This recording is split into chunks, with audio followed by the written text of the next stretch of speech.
Hello there. It's day 31, entering the second chunk of this, if we think of it in 30-day spurts.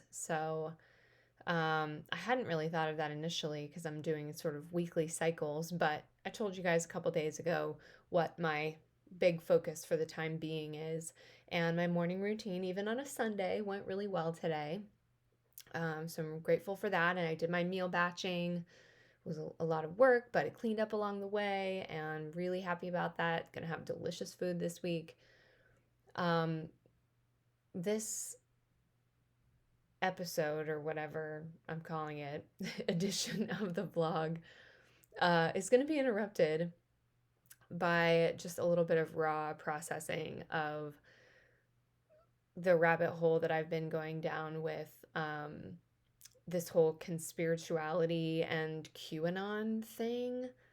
It is really disturbing the intersection of right-wing conspiracy crap with new age spirituality.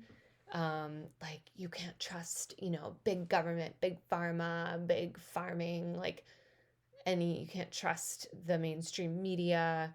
Um, and Trump is a light worker here to raise us to the next level of consciousness in the Great Awakening. And I feel like I'm going to cry talking about it. It's just really disturbing. Um, and I know people who I think are getting sucked into it, and that's scary. And someone I don't think that I even feel emotionally safe confronting or questioning about it. So I'm kind of like, okay, well, that's probably a friendship that's I'm gonna lose. But even right now, I have one of Christiane Northrup's books. She wrote Women's Bodies, Women's Wisdom in the 90s. She's a gynecologist, and I've heard her daughter speak at a conference and on many podcasts, um, and my therapist recommended this book to me, and it's good in a way. I'm looking at it. It's just kind of combining all this like new age spirituality stuff, but I'm seeing how easily that can get co-opted into this like scary conspirituality stuff. And I've been listening to a lot of the episodes of the conspirituality podcast. I was listening to it nonstop while I was prepping meals today. Um, and it's just really scary. So they have a web page on the conspirituality website of red pilled for the people who are, because it's scary regardless, but like when you put it with like election fraud and COVID, like it's just coming to a climax right now, to a point which, maybe if there's anything good about it, is exposing what's been there.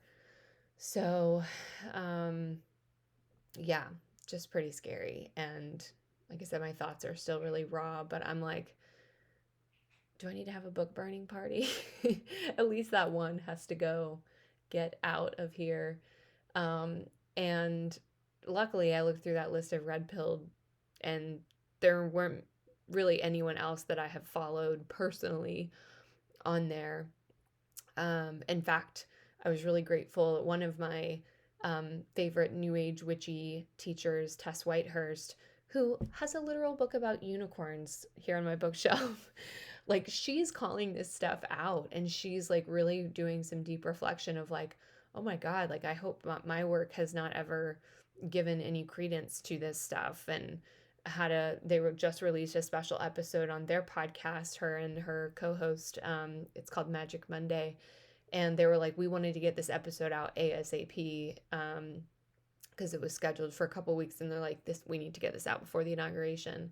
But talking about an interview with a guy who studies this kind of stuff too. So um, yeah, so I was really grateful for that, and grateful that there are still people in the kind of new age space who can separate science from pseudoscience, from spirituality, from conspiracy, and all of that. So ugh, yeah.